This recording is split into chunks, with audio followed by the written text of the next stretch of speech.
Welcome to PetroNoia, the podcast that cuts through the noise of the energy debate. Hosted by Dan Romito, this show takes complex energy issues, strips away the agendas, and delivers clear fact-based insights. Whether you're an industry expert or simply looking for a balanced perspective, PetroNoia brings clarity to the conversation.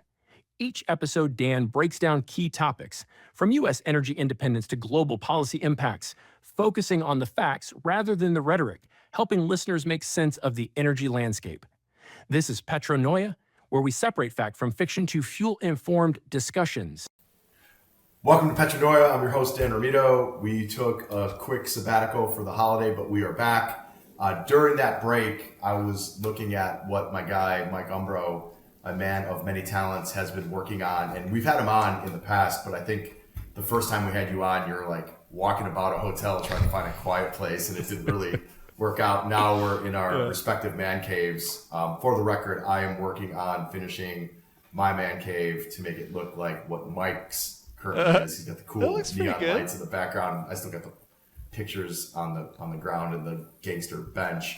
But Mike, wanted to have you on. Why don't you give, before we dive right into it, an update since we last spoke, I guess it was like 6 months ago, some of the stuff that you've been working on, and then we can just take it from there.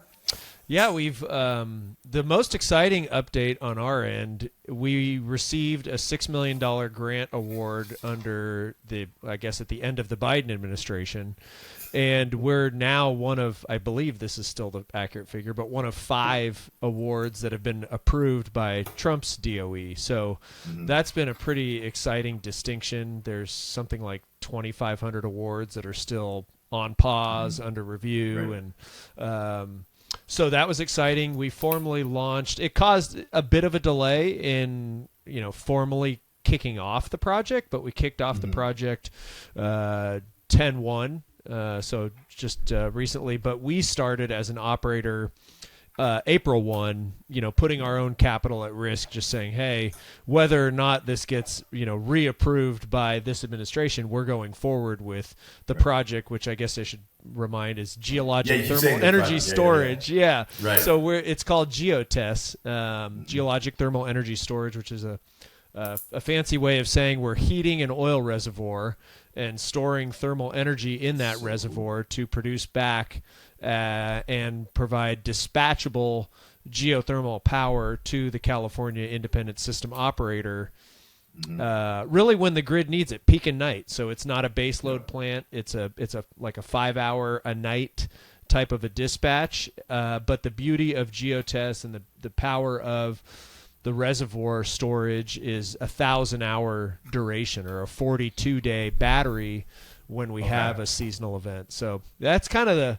that's what I've been up to on the project side, and then just that, and then advocacy. I've been running around Berkeley, Harvard, a few of the universities, and doing that thing. So it's been fun. That's great, man. One of the things, so like what I really like is, and then once again, I don't want to put words in your mouth, so correct me if I misspeak, but I would classify you in the camp of like a traditional oil and gas advocate, right? You are pro oil and gas, yet you're figuring out a way to take, for all intents and purposes, let's call it obsolete or outdated oil and gas assets and retrofit them into modern technologies. So like, whereas many people view this as like this mutually exclusive dynamic, you are within the mindset of, well, why are we going to just burn the house down when we can just, redo one of the bathrooms? Like, why would I get rid of this awesome garage when I can just make it a cool man cave? Is that mentality sort of catching on with broader regulators, or is it still sort of this uphill battle to get policymakers, regulators, investors to understand, like, no, we don't have to burn the house down. We just have to be really, really savvy and more creative with the existing assets that we have? Yeah, I mean, the fire analogy is pretty appropriate here in California. Yeah, I keep forgetting who I'm talking to. Sorry about that. Right? No, the interesting thing, we were in a meeting at NREL, which is now renamed to the National Laboratory of the Rockies. If people don't know, that just happened yesterday. So it's no longer the National Renewable Energy Lab, but the National Laboratory of the Rockies. But we were in a meeting, and I used the very same analogy. Look, the house is on fire, are we going to just run out and leave the kids in the house, or are we going to put the fire out and fix this situation, which is terrible energy policies in California stemming from, Sacramento policymakers that are beholden to the NGOs and the special interest groups. And so, yeah, I think I'm very much a traditional oil and gas advocate. Local energy is the best energy for the environment. It's the cheapest typically for the people.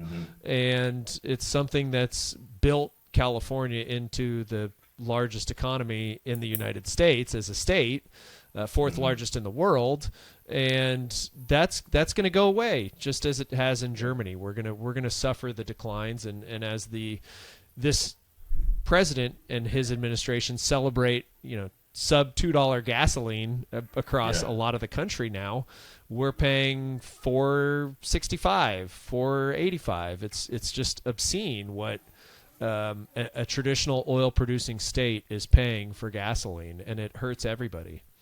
That's crazy. So, I mean, California, once again, it's sort of like my personal punching bag. So whenever I want some sort of example of what not to do or how not to do something, I usually utilize California as the example. And it's littered with a variety of just bad policies. But if you were to pick, let's call it 2 or 3 policies that if you were, let's call it governor for a day, right? You're Mike Umbro, governor for a day, which I see that in your future. Like you got the potential. Like what would be those policies, right? When we talk to people, it's like, well, what's going on in California? But specifically, like what are the top 2 or 3, let's call it obstacles or culprits from a policy standpoint that you find are just holding California back? The most interesting thing is I don't think we need new bills or legislation to fix this. I think we simply need the governor to direct the state agencies to process and permit projects. I mean, so for us, we just had this bill, SB 237, signed by Governor Newsom that allows Kern Planning and Natural Resources Department to issue up to 2,000 permits a year. Well, the last time Kern County in California increased production, we drilled and completed like 3,800 wells in 2013. Wow. So 2,000 permits is going to do nothing, and you have Professor Miche from USC saying as much, and Professor Rector from UC Berkeley, they've co-authored some papers about this, and so the legislative fix is really not a fix at all. It's just kind of a headline. What we really need to do is empower the state agencies to permit these projects. Under the existing laws. And so, another thing I did in my free time this past year, I completed a certificate in CEQA, the California Environmental Quality Act, and you look at some of the work that you do under CEQA covers existing facilities. So as we know, you've got oil fields that have been developed for 120 years. So why do we need to classify them as anything but existing facilities? And furthermore, why do I need to go through these extended permit reviews on existing facilities? I mean, you're talking about putting another well in a field where there's 10,000 wells. It's ridiculous. So that's one piece. The other piece, I think, is as a governor, he needs to recognize that we're still consuming north of 530 million barrels of oil a year in California. So the idea that we're transitioning is you might be, but it's happening very, very, very slowly. Well, it seems more and more like a paper transaction, right? To your point, the consumption has not come down. It's where they are getting it from has changed, and they're playing this, in my opinion, stupid little game of like, well, our emissions and they put fine print, our emissions from domestic production or whatever it may be are down X%, but you're actually, I mean, let's call it what it is. You're actually importing from Venezuela, Ecuador, even in some cases Iran. That is the case, correct? Right. Absolutely. Yeah. Well, Iran by way of Iraq. Yeah, absolutely. Right. Barrels. Which doesn't make it any better, right? No. Yeah. I just don't understand. Like, what do people like? What does the everyday like? What do your buddies say about this? So, like, here in Florida, like, once again, people cannot wrap their minds around what actually goes on in California. When you walk them through the steps, they're either like, you're lying, or there's no way any sane person on the planet would ever do this. It's like, no, like they're actually doing that. Is it just where like these state agencies have accumulated so much power and are so beholden to these NGOs, or is it like everyone in California? Once again, I've been to California like 7 years. Does everyone actually think like that? What's the breakdown in mentality between like just a normal person and who are running these agencies? Yeah, nobody thinks like this. If you're talking just a general person, I was talking to my next door neighbor yesterday over the fence, home improvement style, just like how all this works. And he's like, I had no idea how does all this work? And but the agencies, oftentimes you'll see the heads of these agencies are appointed from an NGO, or they're environmental lawyers, or they're part of this apparatus, and so they come into their role as an agency director with that mindset that I'm doing good for Mother Earth by shutting down California's resources, which couldn't be further from the truth, and so. That's a large reason why we started Californians for Energy and Science, was how to, and it's a really lofty goal of how do you re-educate your next door neighbors and the people. Everybody hates when, not everybody, a lot of people really disagree with the fact of people outside of California saying, oh well, you voted for this. It's like, nobody voted for the highest gasoline prices in the country. Right. Nobody voted for the highest electricity rates in the country. We voted for politicians. Maybe we did or we didn't, but we vote people into office, and then they appoint these bureaucrats. We don't vote these people in that are running California Air Resources Board, that are running CalGEM, the state agencies.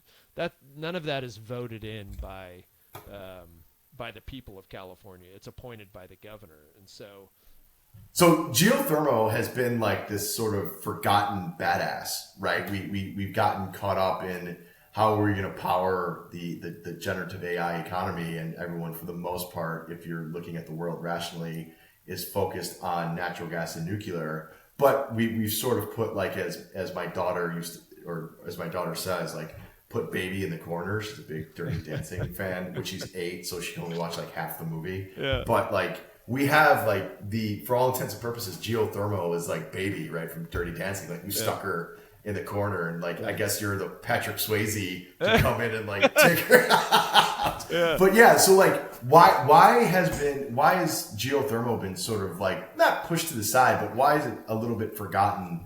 And, explain to me sort of like the merits as to why it should be, the 1B, if you will, to nuclear and natural gas. Yeah.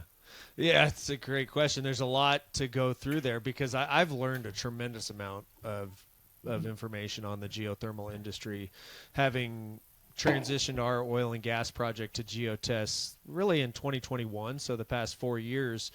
I think geothermal has always had this promise of more like oil and gas in California, it was first discovered from surface expressions, hot springs in El Centro, in the Mammoth area, in the geysers, all over California. Okay. California is 70% of United States geothermal production. So California, California is the main show for geothermal, which is one of the reasons why I'm so outspoken about it. Just like any natural resource, if you want to develop more of it, it's most likely going to take place where most of it is being produced. And so if you don't, pretty reasonable. Yeah, if you don't fix the California policies that limit further exploration, new technology being deployed, if you don't fix those energy policies that are limiting the progress, then you don't expand geothermal as quickly as you can throughout the rest of the country. In our case, I'll give you an example. In our case, we're converting oil reservoirs to thermal energy storage, so a synthetic geothermal.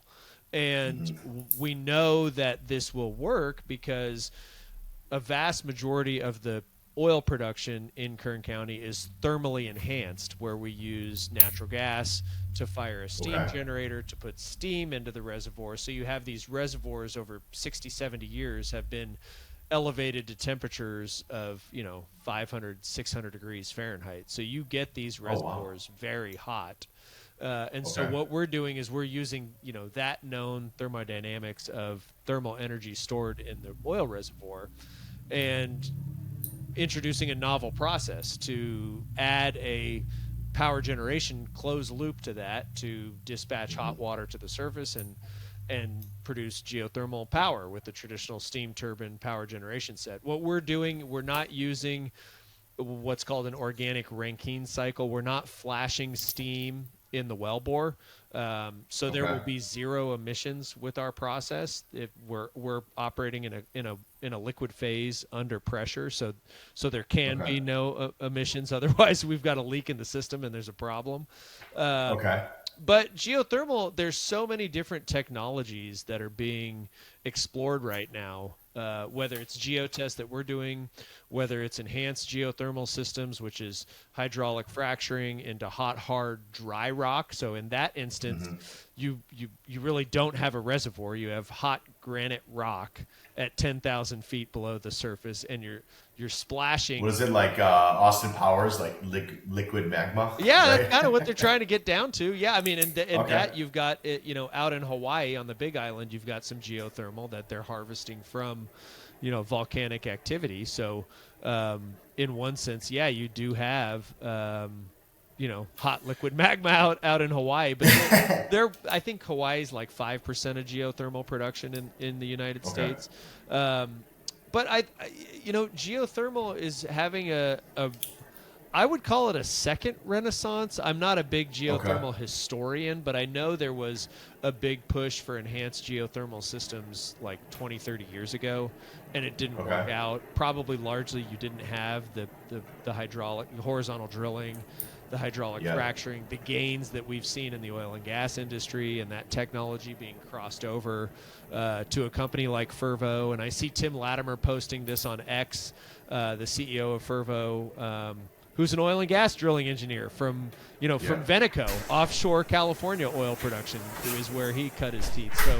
So one of the most exciting things about geothermal, I think, is that crossover of bringing the oil field together with the geothermal industry. You've got very similar equipment, you've got very similar trades for the people. You don't need to retrain these people, and then you've got the geothermal community, like unlimited resource. I mean, I don't think it's unlimited, but I think you can manage it to be.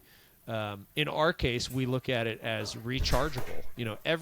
We're heating our reservoir using parabolic solar trough collectors, and so that is a very big word. What does that mean? It means these troughs are what is it? Parabolic trough, concentrated solar thermal, and so these troughs were introduced in the early, I guess late 80s, but really in the early 2000s on the Kaizo grid.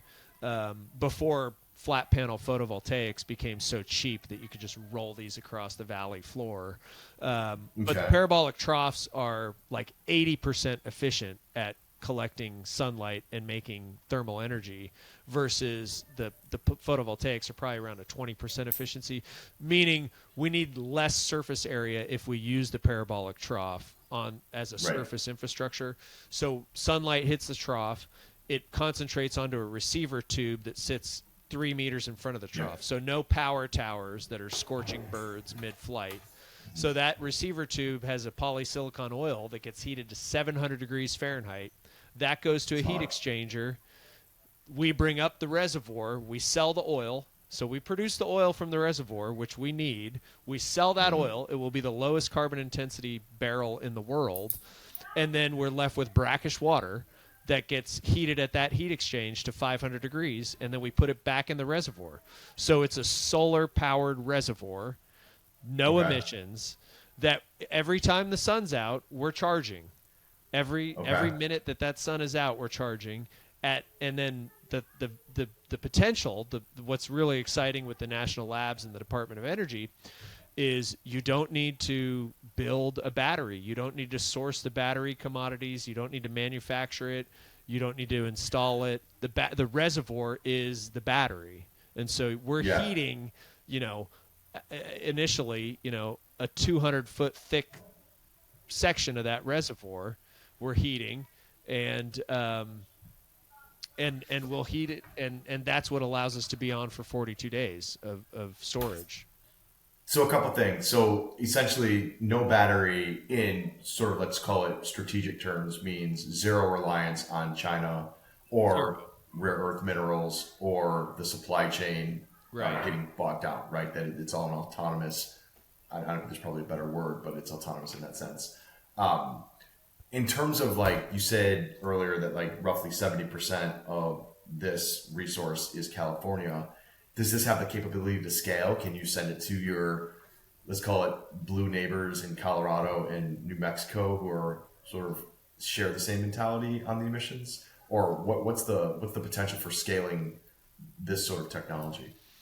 Yeah, it's a great question. So on the west side of the oil reservoirs of Kern County, we think we could do easily 90 gigawatts, which is huge because you have that much solar irradiance and you have that much, known, proven oil reservoirs. So we're looking at the pore space and these massively thick, porous, permeable sandstone reservoirs that are prolific in Kern County. So we could literally meet all of California's 2045 storage goals with geotest.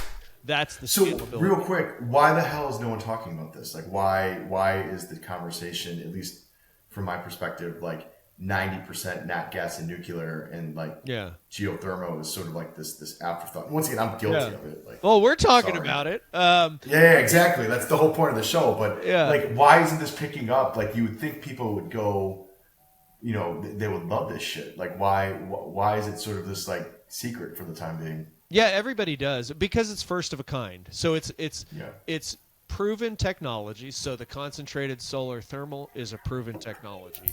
The drilling oil wells is proven. Storing thermal, putting thermal energy into the reservoir is proven. The steam turbine power generation set is proven.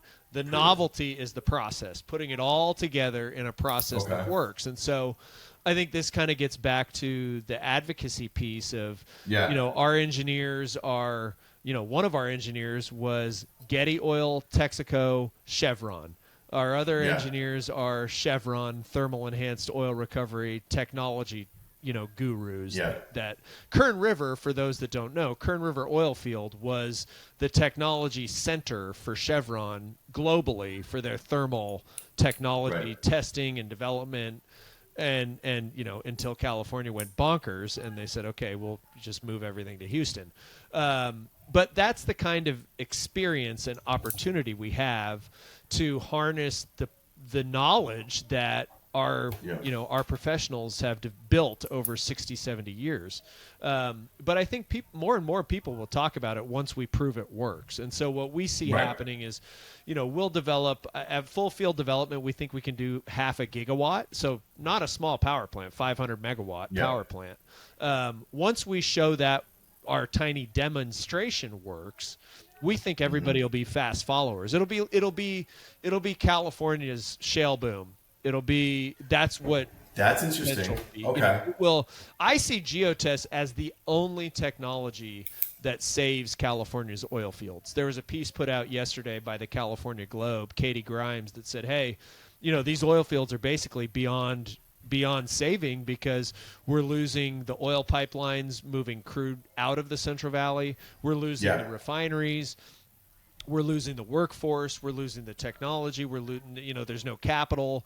Now you've got $60 oil. Nobody's excited to drill in a $60 oil environment. So you have to be, for us, our whole goal is 6-cent power. Our levelized cost of electricity per NREL's techno-economic analysis is sub 6 cents a kilowatt hour. And we think we can get that down to like 3 cents a kilowatt hour. So now that's not what we're going to sell the power for, but if that's your break even, that's pretty damn good. And so these fields in California need to have other technologies to make sense for investment and for, operating well into the future. So that's where we see geotests as the only thing we see right now that makes sense. Have you encountered sort of resistance by anybody, or is there any group or entity or NGO that's like, no, we don't like this, or is it widely no? There's accepted? been Okay. it's been, and that's the interesting thing about California. I was actually on X earlier today talking to some folks about, it's just the regulations, but like I said earlier, geotests, you don't need new regulations. We're not fracking, which is banned by executive order in California. We need drilling permits, so those open on January 1, 2026. So drilling permits will be obtainable again. Okay. And then you need injection, which is underground injection control application, which we've been 6 years on. Once we get our UIC approved, which ultimately goes to the federal EPA, which is exciting under President Trump and the Energy Dominance Council. Once we get that, we don't need anything else. So we're very, very close to being unlocked as a company in terms of the permitting framework. Once that happens, it's a quick, we'll drill, we'll charge the reservoir within 6 months, and then we'll show it works. And then once we do that, once we show this works, there's no reason why capital won't come flooding into our company other than, us being able to execute as a management team. Because the market is there. We know we've got the highest electricity prices in the country. So that's the opportunity in California, is to be a power producer. And if you can do it in these remote oil fields that are not near anybody's home. Yeah. Go ahead. My point, my mind immediately went to what you were just alluding to, is like, it's not like these things are in people's backyards, right? They're in remote areas where nothing's going on. You know what else people don't want in their backyard lingering around? Data centers, right? No one wants those big ass monstrosities lingering in like their backyard. So just from an economic development standpoint, have you had conversations with the tech bros? Not yet. I'm starting to. Okay. Yeah. One of my. I mean, 90 gigawatts is a hell of a lot of gigawatts, right? That's, but I guess the proxy, correct me if would be, a gigawatt. You can think of it like as a nuclear facility. Yeah. You're saying that there's like 90, the equivalent of 90 nuclear facilities just sitting around with geotest technology. That's how much reservoir pore space we could heat up. Yes, we can deploy. And the area, That's so badass. The current planning department calls for 30,000 acres of solar on this west side over the coming decades. We're saying we'll just use it for concentrated solar instead of the flat panel PV, which you have to pair with lithium batteries that we don't need any more of that. So I think data centers and the tech community, very few data centers are being built in California now because the power prices are so high and the environmental hurdles are so high. Which is ironic in itself. You have like the epicenter of the tech bros in Silicon Valley saying like, we don't want to put our pride and joy in our baby in California. Like you would think that'd be enough of a sort of headliner for people to be like, yeah, what's going on? And that's the next industry that California is losing, is the tech industry, to Austin, to other states, because they can't build what they need to build. And that's what we as a tiny little operator hope we can have a glimmer of hope for these tech bros to stay in California. I do want to bring it back. So we've talked about the tech bros, and I hold that thought up for a little bit. But you said earlier, like with young people, right, with students, Berkeley, Stanford, Harvard. I see this interesting inflection point, and this is from my perspective, right? So like 4 years ago, I generally thought that people ages 19 through like 26 were just unemployable. Like I don't know what was going on. The 19 to 25-year-olds today, right? So they were like, let's call it 14 to 25 years ago, whatever. They're very more in tune with sort of the economic realities of the time of the world, in terms of, particularly as it relates to like fossil fuels. Are these conversations with students evolving in a manner that you find promising, or is it still sort of this uphill battle where you're having to sort of re-educate them on how the world actually works? I think it's very promising. What's not promising is how many students we need to reach. What is promising is when you do reach them, they don't want to. If you're from California, you don't want to move to Texas. I love Texas, but you want to live by the ocean. What? Typically. I get it. Yeah. So that's fair. But like when I'm at Berkeley, I ask how many folks are from California, and usually you have, a good chunk of the room is raising their hand. But then they say, well, look, I just got a job offer from a tech company in Austin. When do you see energy policy being fixed in California so we can stay? And so it's the most effective conversation that I have found is asking them, look, if you're at a Harvard or a Berkeley, you're typically getting an advanced degree, some sort of engineering degree. Maybe you're in political science, but a lot of these folks are mechanical engineering students, environmental engineering, chemical engineering, to a lesser extent now petroleum engineering. But they want good engineering jobs. And so I asked them, if you shut down all these industries, energy being one, a major one that's employing you, where are you going to work and how are you going to pay off your student loans? And they get it. The students are not the ideologues that we think they are. It's some of the professors, not all of the professors. And it's the big, university heads. But when you get to the students, they want to have jobs, and they understand that local energy is the cleanest energy. They get the whole discussion around sourcing responsibly. And so it's really interesting because a lot of people in the industry, when we first started Californians for Energy and Science, were like, why are you going to Berkeley? They hate us. Like, why would you go there?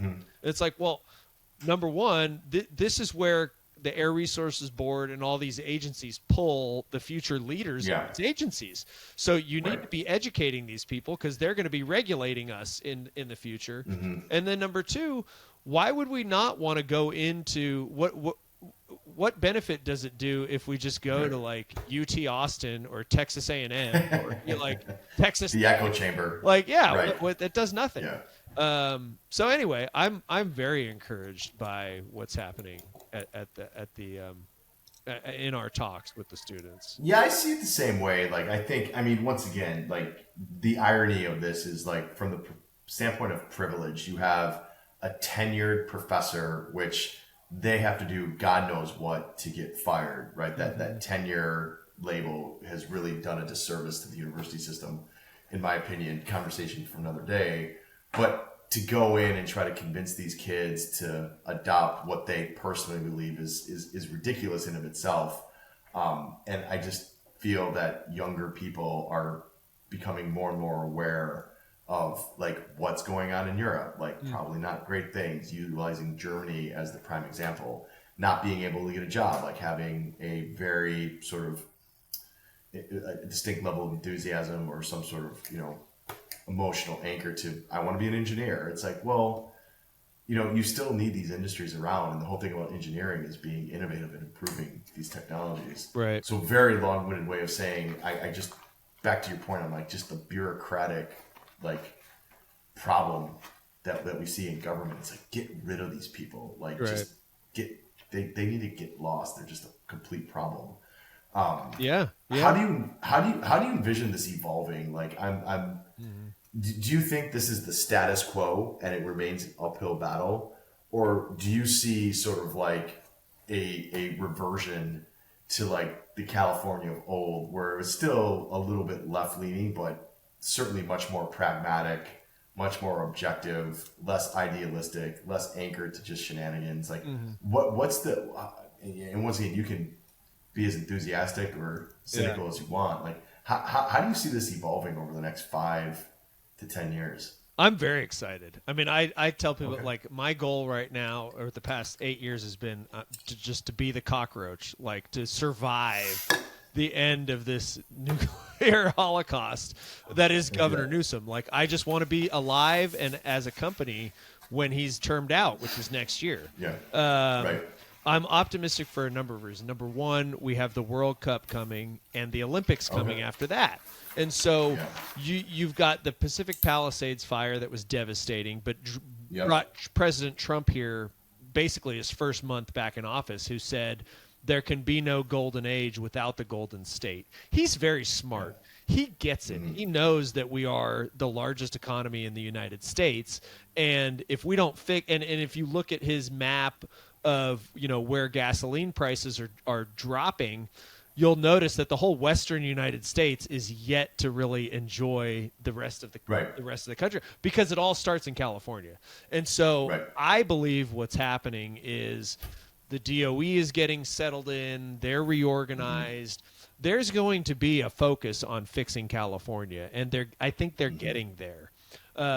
Number two, the prices. We have, Professor Miche at USC. We have Professor Rector at Berkeley, who, by the way, our energy and science effort connected at an event in Irvine. So these are the things that, we're not going to get, or do we need credit for doing this? But this is also where I see the future going, is finding those tenured professors that just don't, they don't care on the opposite of what we're talking about. Instead of the shutdown, they're saying, no, we're gonna use our experience to show you how we can fix this and why these policies are bad. And they don't care because they're tenured. So they're saying, hey, we're at the end of our career. We're gonna shine a light on this crap. I gotta get them on the show. Like you pointed to some of the stuff that they do. I gotta we gotta make it a point to get them. We could totally do that. We could totally do that. A 3-for-1. So that I totally interrupt you. What's that? Yeah, what's that third point? Well, that'll happen, and then ultimately, I've always said it's going to be the crisis that hits. And so, when Benicia's Valero refinery shuts down in January or sometime early next year, we're going to lose another 10% of refining capacity. When we have an escalation or some issue with Iraq and supply chain, we're going to have problems getting enough crude physically here to California and through the ports. So when you have the $8 to $10 gasoline and Governor Newsom's termed out, the next governor is not going to say, I'm going to spend the next, my 8 years in office basically, in perpetual crisis. And so Governor Newsom he overestimated his ability, or maybe it's underestimated, his ability to shut down the industry as quickly as he did. And now this crisis is going to happen before he runs for president. And so we are... You think he's going to run? Oh, yeah, absolutely. Yeah, no doubt. I thought if it wasn't for DEI, he would have run this last go, but they had to have Kamala Harris in there for the DEI component. He might have won. I was at a conversation. I was a speaker at I think it was an AAPEG event in Houston at the Petroleum Club like 6 years ago, and I made the comment, like, when we have President Newsom and everybody's like, they all like got all mad and laughed. And whatever. I'm like, he's gonna run. There's no doubt he's gonna run. Who would it be? Like, it would be Pritzker, Newsom, somebody presumably from left field that no one saw coming. And who would be the third, right? Who's sort of the third head of that circus? I don't even know. Know. I mean, I see it a little bit differently. You look at Newsom and you immediately, this guy's an asshole. Like, the slick back hair, the stupid face, like his mannerisms. Like, he's like the consummate pretty boy. Like, just I hear what you're saying. I mean, you probably have a good point, but for everybody else, like west, or I should say east of the Mississippi and Texas included, they look at Newsom and they're like, what an asshole. Like, I can't envision. And they say the same thing about Pritzker too. Like, living in Illinois, like I could name 30 people off the top of my head that left Illinois, and you're like, well, why did you leave? It wouldn't be like, well, the weather is terrible or the taxes are high. That's like, Pritzker's an asshole. Like, that would be their number one reason. So, God, I hope it's neither one of those guys. Or maybe I do hope it's them, because they're easily beatable in my opinion. But the governor's race is tightening up substantially in California. Who are the front runners So to be Steve to Hilton, succeed. who was a Fox News contributor for a while, he's done a Okay. number of keynote events at our energy and science events. He was at our Okay. Unleash California event here in Encinitas last Okay. February, where he announced to us first that he was running for governor. So yeah, that's our cool. energy and Okay. science effort, we're small but we're Okay. powerful. So you got him, and then you have like Katie Porter, who didn't do herself any Who favors. who just yells at people? Oh my She just screams goodness. at aides. Oh, I don't even know how she was elected as whatever is she assembly or senate, whatever she is. She's just Who miserable. knows? Yeah. And then you've got Tom Steyer just jumped in, big environmental activist. That'll be terrible. Yeah. You Kind of have- consummate billionaire idealist. Yeah, right? Villanueva, who might turn out the Hispanic vote, and but he signaled bringing back oil and gas. Okay. Good for him. I don't think Katie Porter's Tom Steyer would be in that camp. Probably not. And then who else? The guy that was banging the Chinese spy. What's his name? Oh, the guy who does He bench jumped in. press on Swalwell. Twitter. Swalwell. He struggles. I don't to bench understand why the 135. Democrats. Yeah, they really keep throwing in Democrat candidates, which I think probably signals that they don't like anybody currently running for governor, and they're trying to figure out who. Because Steve Hilton, I think, is at the top of the polls, and there's I'm still looking there's a at sheriff odds. that's a Republican that's still in, and so I think if he dropped out, Hilton gets stronger. I think Hilton's Okay. now And Hilton seems like he's is pretty a united. Republican? Or? He's a Republican, and he worked. Do you in, think a Republican actually win California? I don't know, but and can he even get on the ballot? Because I think the way California works is the top two get on, and it could be two Democrats running against each other. So it says. So a recent poll. What poll is this? It's an MSNBC poll. Has, to your point, Steve Hilton leading 20%, Katie Porter at 16%, Sheriff Chad Bianco 16% or 14%, Swalwell 11. He's in there. And then oh god, I'm gonna butcher this poor guy's last name. Los Angeles mayor's, is it Villagrosa? Yeah, Villagrosa. What you say? I think I called him. He's at 5%. That's interesting that Hilton, I had no idea that he's sort of leading the pack. Yeah. Well, it makes sense because the Democrats would theoretically or presumably just cannibalize one another, right? 'Cause, Yeah. It's so okay. And then Steve Hilton is pro oil and gas, and he spoke at your event. Oh yeah. Okay. Yeah. Okay. Yeah, we're going to do another Interesting. event. So this year we're going to do Unleash California Capital in March at the same resort, and we'll have a dinner right here. And what I'm trying to do is invite folks like you all at Pickering, and get investment bankers, get financiers, get folks. We had every top oil and gas operator at this event. We had about 40 people last year, just kind of invite only. This year we're going to blow it out. Hopefully we'll get like 50, 60, 100 people somewhere in there. We'll give the commercial. Unleash California Capital is intended to do what? Like what are you seeking to accomplish? So like I said, the drilling permits are going to be open again. So now, a lot of folks, I come from an investment banking background. It's like, okay, you got to have permits if I'm going to look at your project to fund it. That helps. Or you've got to have clear line of sight to permits and getting the drill bit in the ground. So now we will have that. Couple that with having, a refinery crisis where we need local feedstock feeding these refineries. They're trying to save the pipeline, but what my point is where's the money going to come from? If we don't have the ability to get investment into this state, we won't see any drilling, and we won't, we need projects like Geotest. So we're going to highlight innovation. So my company, Premier Resource Management, we're doing Geotest. California Resources Corporation is doing carbon capture sequestration in California, the first operator to do that. So hopefully they'll come and share that project. Holmes Western is an operator on the west side. They've installed, and there was quite a bit of news coverage on this, the largest industrial heat battery, a Rondo system, in the West Side oil fields. They've already got it installed. It's a 100 megawatt system. So they're a private operator with acreage and running room. And so really bringing the operators with technology projects together with the finance community. And then the third component, bringing back to the advocacy, is inviting my professional network from being, born and raised in San Diego.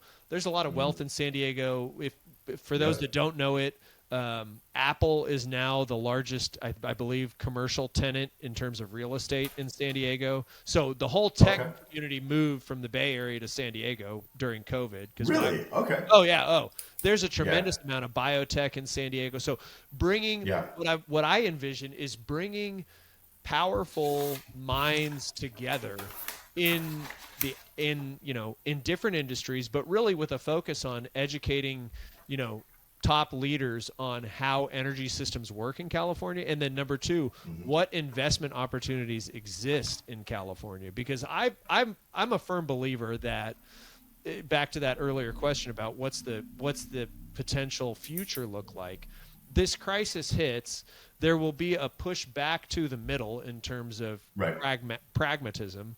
And then who's going to invest? The first investors that come back are going to make all the money. They're going to make all the rewards, because they're going to take that risk that nobody else felt comfortable taking, or they're going to see a project that nobody else sees like we see in our own field.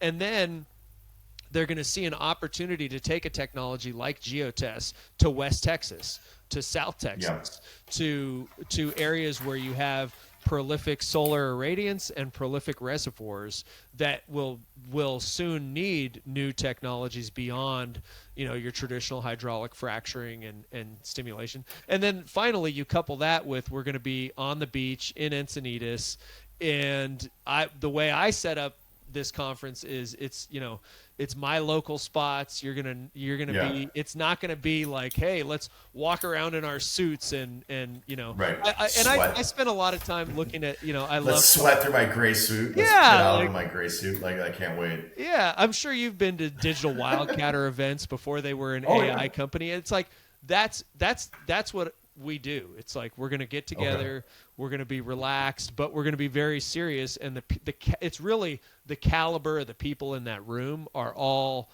C-suite at the operators, or, managing directors at the private equity or investment funds we're bringing in, and putting the right people where, even if you're like, I don't know if I'm sold on California, hey, come out here and meet top talented people that have really good ideas and really exciting projects. And where can people find this? Is this on your website? I'm about to put out the save the date. So this is like the first teaser. I feel that's great. I love it. Yeah. Well, hey man, I love what you're doing. I can't thank you enough for spending, the time with me to break virtually everything down. Very much looking forward to that event. Once again, we're calling it Unleash California Capital this year. Unleash California, and it's in March of 26. Yeah, it's going to be March 18th, 19th, and it'll close out on the 20th. So 2-day event right after St. Patrick's Day. So probably kind of a good week for people to relax before spring break. So a good excuse to come to San Diego. We'll line out some golf for any of the golfers. We'll make it fun. Yeah. I love it. Yeah. Well, once again, man, thank you for the time. Great conversation. Definitely want to hear more about it. It sounds like we have to connect, obviously, on the next pod come March. But, looking forward to talking to you again. And absolutely. Thank you for the time. Thank you for shining a light on California. Love it.